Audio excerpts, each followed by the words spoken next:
Let's go down to Jerome's raw, real audio rant. Again, if only there was some sort of name for this. Yeah, but showing no face because we're looking for better ratings. Anyways, head coach Kevin O'Connell extended. We all know this, and won the division first season last year, 14-win wildcard. 2023 kind of held it together with duct tape, right? But obviously see him as the quarterback whisperer, see him as the head coach that will lead the Vikings to the promised land in conjunction with quarterback J.J. McCarthy. But just want to look around the league, right? So where does Kevin O'Connell, where does he stack up, right? And I'm going to do this the most rudimentary way possible. I always think about who would I rather have for one season, right? And we do this with our quarterback rankings. We do this with pretty much everything, right? So who do we want? Again, not legacy, not factoring in the future, not doing this or anything like that. But for one season, who do you want at the helm of your ship, right? So we're going to go through, and you got the Tomlins and the Harbaughs, and both Harbaughs, Sean, Jihad, Muhammad, McDermott, Sean McVay, Shanahan, Zach Taylor, all that stuff. So we will go through. We'll go in reverse order. So the most recent hire, Ben Johnson, no. And hey, I understand Ben Johnson is super hyped up right now. No. Shoddy, no. Liam Cohen, Duval, no. Pete, I mean, maybe Pete 10 years ago, but not Pete now. Vrabel, nah. I mean, I feel like we already had a sort of a stuck in his ways defensive-minded head coach named Mike recently. Yeah. Kellen Moore. Can't find a more recent photo of Kellen Moore. No. Aaron Glenn. It gets kind of close, but no. Raheem the Dream. Now, Raheem's awesome, man. And also Raheem was on staff with the Rams when they won that Super Bowl with Sean McVay, but really because of Kevin O'Connell. No big deal. Dave Canlis, no. Jim Harbaugh. I mean, could have had Jim Harbaugh. Such a funny thing. Like, I honestly wonder what this team would have done the last 3 years if they had Harbaugh instead of Kevin O'Connell. Because remember, so Kwesi was hired first. And it wasn't 100% Kwesi's decision for the head coach. Like, he obviously had strong input, but they were pretty far down the road in terms of the head coaching search after they hired Kwesi, right? And Kwesi and Jim Harbaugh had crossover with the 49ers, where Harbaugh was head coach and Kwesi was in the R&D department, right? And I know, like, Harbaugh flew into the Twin Cities. People forget, like, Harbaugh literally flew into the Twin Cities, and I think that there was a communication breakdown there. Because it felt like Harbaugh flew in thinking that it was a coronation, but really it was just a job interview.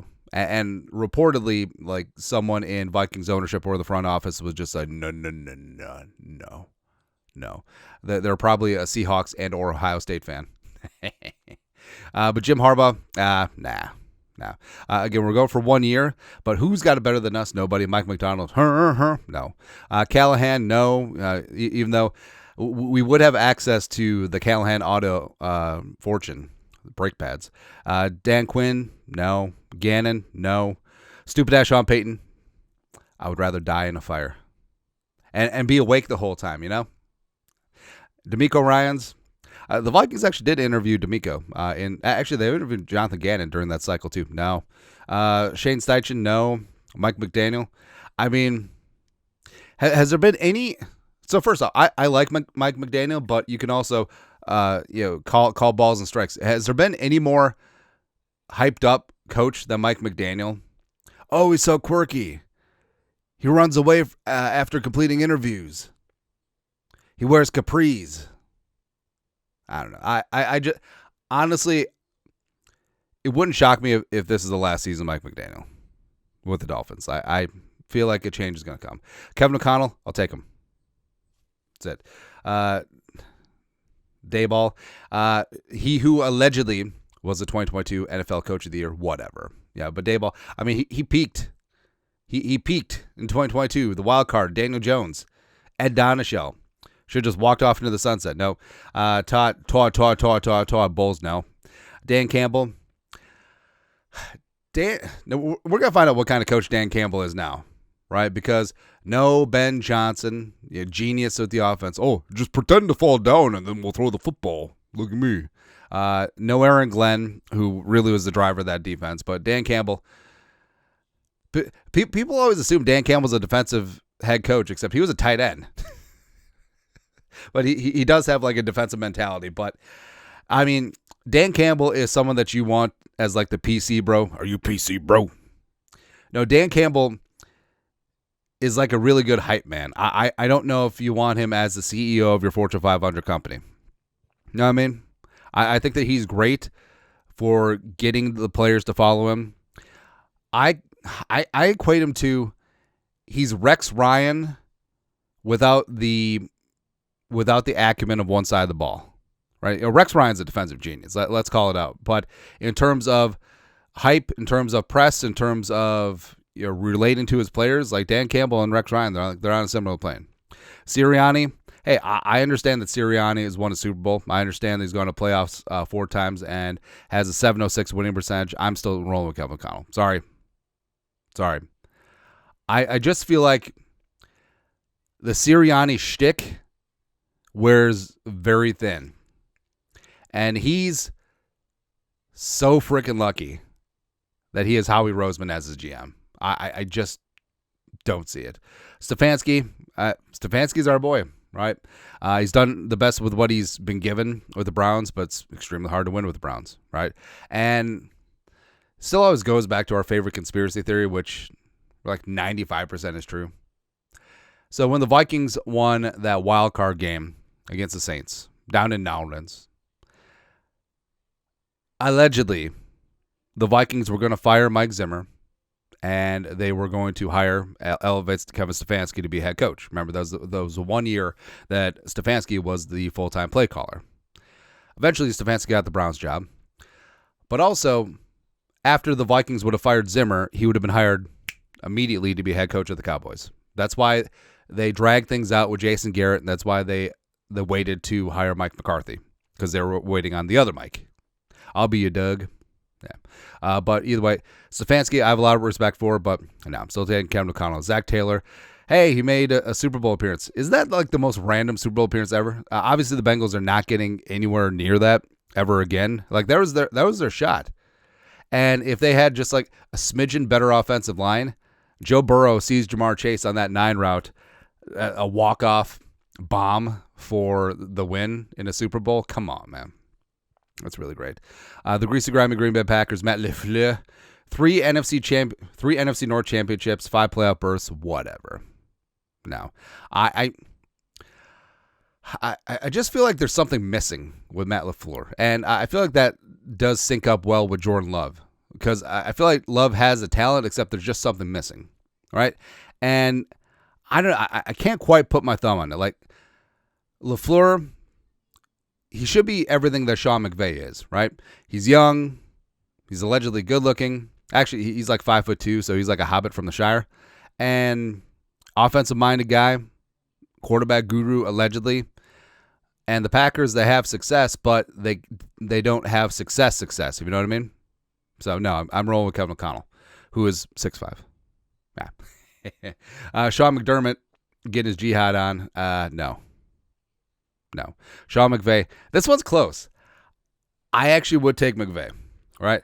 And like we said, it's not a future long-term thing, because I think McVay steps away relatively young. I've been predicting it for a while. Like, I think that he steps away, does media very soon, right? But if we're just rolling one season, yeah, I mean, McVay won a Super Bowl, has been to 2.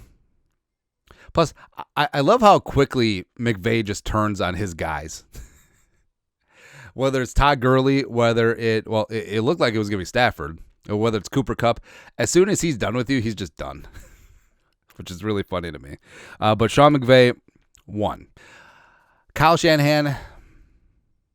So Shanahan, to me, is a lot like Matt LaFleur, which is fitting since they're both from the same tree, all right, same coaching tree. And I don't know, like, it just feels like he's very good at getting right to the precipice, but can't quite punch it in. Like, first and goal from the 1, and you don't score. It's tough. But 2 Super Bowl appearances, one with Jimmy G, one with Brock Purdy. No go in both. It is what it is. So it's close. I think Kevin O'Connell relates to his quarterbacks better than Shanahan, even though the whole thing of Brock Purdy is whatever. But give me Kevin O'Connell over Kyle Shanahan. Now, last three. So Andy Reid, again, for one season. All right, I'll take Andy Reid. And even though, like we said, this is not a long-term thing. I mean, Andy Reid, the retirement rumors have been fast and furious, but again, it's for one season. And, Reid, you have to give respect. I mean, what he did in Philadelphia, almost won the big one and all that stuff. And then, going to Kansas City, Mahomes, and here's the question, like, say Mahomes and Mitchell Trubisky ponder switch places. What's the result? Is Mahomes still Mahomes and Trubisky still Trubisky, or is there a little Freaky Friday switcheroo going on? Who knows? But I'll take Andy Reid. Then, so the last two. The longest tenured coaches in the league, Harbaugh, hired in 2008. Remember, it was controversial because John Harbaugh was a defensive backs coach for one season, but mainly he was a special teams guy. He really only took the DB coaching job just to put that on his resume. But hired in 2008, the same year as they drafted Joe Flacco in the first round, and everything was good. So won a Super Bowl, and I don't know, like Harbaugh in a way is kind of like Kyle Shanahan, where it's like the very good, but and just almost there, right? And he's obviously had a long tenure, long run, had a lot of great success in the regular season, but just can't get it done in the playoffs, right? 13-11 record in the playoffs, and just sort of is what it is, right? But it's really close. But I would take John Harbaugh over Kevin O'Connell. I know it's like controversial, but I would take John Harbaugh because even though he's a special teams / defensive guy, like he does relate well to his quarterbacks, whether it's Flacco, whether it's Lamar Jackson. Obviously he's not an offensive play caller, but I think that he's a really good CEO of a team. So give me Harbaugh. And then Tomlin, I'm taking Tomlin. I don't care how much poop Steelers fans talk about Tomlin all the time. And the winning record streak has certainly become a meme. But in terms of a leader of men, in terms of a CEO, in terms of someone who is very exacting and demanding, yes, I'll take Tomlin. Now, but Tomlin benefited from Ben Roethlisberger. Okay, sure. Tomlin has not benefited from the way that the Steelers have approached the quarterback position since Big Ben, right? Whether it's Mason Rudolph or Duck Hodges or Kenny Pickett, small hand smells like cabbage, and now Aaron Rodgers, whatever. But I will take Tomlin. So what it comes down to is it's four coaches that I would take over Kevin O'Connell right now for 1 year. It's Tomlin, it is Harbaugh, it is Andy Reid. Not shocking. They're the three most tenured head coaches in the league. And then number 4 is Sean McVay, right? And Kyle Shanahan's like a push, right? So again, not shocking that these guys have been in their jobs the longest because they have staying power. But the rest of it, it's just sort of whatever. I mean, who else would you really take? And also, it kind of goes to show you, that's why a quarter to a third of the league recycles coaches or fires coaches at the end of every season, because it's just like, it's a win now league. What have you done for me lately? That whole thing. But I think the Vikings certainly have a good one in Kevin O'Connell. He's one of the good ones. That's right. And silverware, trophies, Super Bowls, everything will follow with him. Just got to give it some time. And then eventually, once Kevin O'Connell is one of the longer tenured coaches in the league, like he'll have a couple of Super Bowl wins and he'll be good to go, right? But that's it. Take a look at which coaches we would take over Kevin O'Connell for one season. Season. Let us know your thoughts, our thoughts, comment section. You guys are the best. You know what to do. Skol, production value.